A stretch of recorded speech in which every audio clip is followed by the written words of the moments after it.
మొదలు కాంగ్రెస్ పార్టీలోనే ఉండే అధ్యక్ష భగత్ సింగ్ కానీ సుభాష్ చంద్రబోస్ కానీ ఇట్లాంటి వాళ్ళందరూ. కానీ తర్వాత వాళ్ళ ఫిలాసఫీ వెతుక్కొని వాళ్ళ దారి వాళ్ళు వెతుక్కొని పోయినారు అధ్యక్ష. పార్టీలు వేరైనంత మాత్రాన, దారులు వేరైనంత మాత్రాన అధ్యక్ష లక్ష్యం ఒకటే కాదని కాదు అధ్యక్ష. నా లక్ష్యం ఎప్పటికైనా ఒకటే అధ్యక్ష, తెలంగాణ బాగుండాలి, తెలంగాణ ప్రజలు బాగుండాలి, వాళ్ళ కోసం పనిచేయాలి అధ్యక్ష. దానికోసం నేను ఖచ్చితంగా పనిచేస్తూనే ఉంటాను అధ్యక్ష. అదేవిధంగా అధ్యక్ష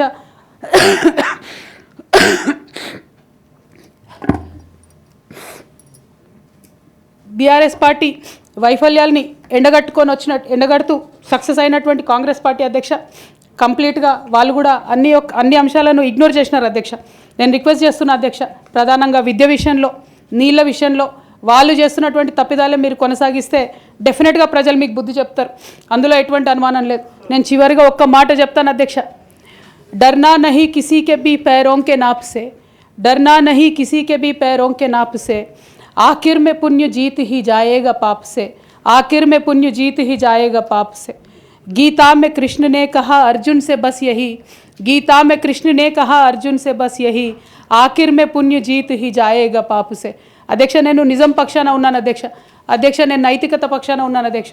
నేనేమి తప్పు చేయకుండా పార్టీలో కొంతమంది కక్షగట్టి మహిళా నాయకత్వం ఎదగకుండా పార్టీలో కొంతమంది కక్షగట్టి అధ్యక్ష ఎక్కడైతే ఉద్యమకారుల మాటలు కేసీఆర్ గారికి చేరుతాయో, ఎక్కడైతే సామాన్య కార్యకర్తల మాటలు కేసీఆర్ గారికి చేరుతాయో, ఎక్కడైతే పేదవాళ్ళ మాటలు కేసీఆర్ గారికి చేరుతాయి అనుకున్నారు అధ్యక్ష, వాళ్ళకు అడ్డుగోడ గట్టి ఇవాళ నన్ను పార్టీ బయట వేసినారు అధ్యక్ష. అటువంటి పార్టీలో నేను ఉండదలుచుకోలేదు అధ్యక్ష. కాకపోతే మీతో నేను రిక్వెస్ట్ చేస్తూ ఉన్నా అధ్యక్ష, ఏ పొలిటికల్ పార్టీ అయినా అధ్యక్ష రాజ్యాంగాన్ని స్ఫూర్తిగా తీసుకొని పనిచేయాలి అధ్యక్ష. బీఆర్ఎస్ పార్టీ ఆ స్ఫూర్తితో లేదు అధ్యక్ష. కాబట్టి నేను ఈ రాష్ట్రంలో మహిళలకు కొంత ఇన్స్పిరేషన్ ఇవ్వడానికి అధ్యక్ష, ప్రజలకు ఓవరాల్గా సేవ చేయడానికి అధ్యక్ష, ఇప్పుడు కాంగ్రెస్ పార్టీ చేస్తున్న విధానాలకు ప్రధాన ప్రతిపక్షం అధ్యక్ష ఇవాళ లేనేలేదు హౌస్లో, నిన్న మొన్న అసెంబ్లీ నడిచింది అక్కడ లేనేలేదు అధ్యక్ష. ఆ యొక్క గ్యాప్ని ఫిల్ఫిల్ చేయడానికి అధ్యక్ష నేను ఇవాళ ఒక వ్యక్తిగా ఈ హౌస్లోకి వెళ్ళిపోతున్నా అధ్యక్ష. కానీ నేను ఒక శక్తిగా ఫ్యూచర్లో చట్టసభలకు తిరిగి వస్తా అధ్యక్ష. డెఫినెట్గా ఒక పొలిటికల్ సిస్టమ్ని క్రియేట్ చేస్తా అధ్యక్ష ఈ స్టేట్లో, చేసి ఖచ్చితంగా ఒక శక్తిగా నేను తిరిగి వస్తాను అధ్యక్ష. మీ అందరి యొక్క ఆశీర్వాదంతో ఈ హౌస్లో ఈ 4-5 ఇయర్స్లో మీతో ఉన్న అనుబంధంతో నేను చెప్తా ఉన్నా అధ్యక్ష, మీరు చాలా అవకాశాలు ఇచ్చారు అధ్యక్ష, చాలాసార్లు మాట్లాడే అవకాశాలు ఇచ్చారు, అనేక సమస్యల మీద పోరాటం చేసే అవకాశం ఇచ్చారు, మీకు ధన్యవాదాలు తెలియజేస్తాను అధ్యక్ష. కాకపోతే తెలంగాణ డెవలప్మెంట్ కోసం ఇప్పుడున్న పార్టీ కూడా అంతే కమిటెడ్తో పనిచేయాలని చెప్పి డిమాండ్ చేస్తూ ఆ అన్ని అంశాలను టేకప్ చేసి మేము పనిచేస్తామని మీకు తెలియజేస్తూ మీ దగ్గర సెలవు తీసుకుంటున్నాను అధ్యక్ష. Thank you. జై తెలంగాణ.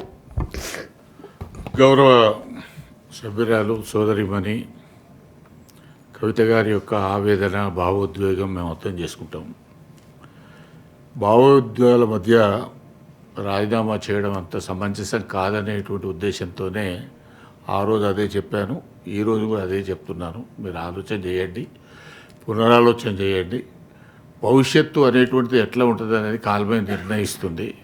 కాబట్టి భావోద్వేగంలో ఆవేదనతోనే తీసుకునే నిర్ణయాలు ఒకసారి సక్రమ బాటలో పట్టకపోవచ్చు. కాబట్టి మరొకసారి మీరు ఆలోచన చేయమని నేను రిక్వెస్ట్ చేస్తాను.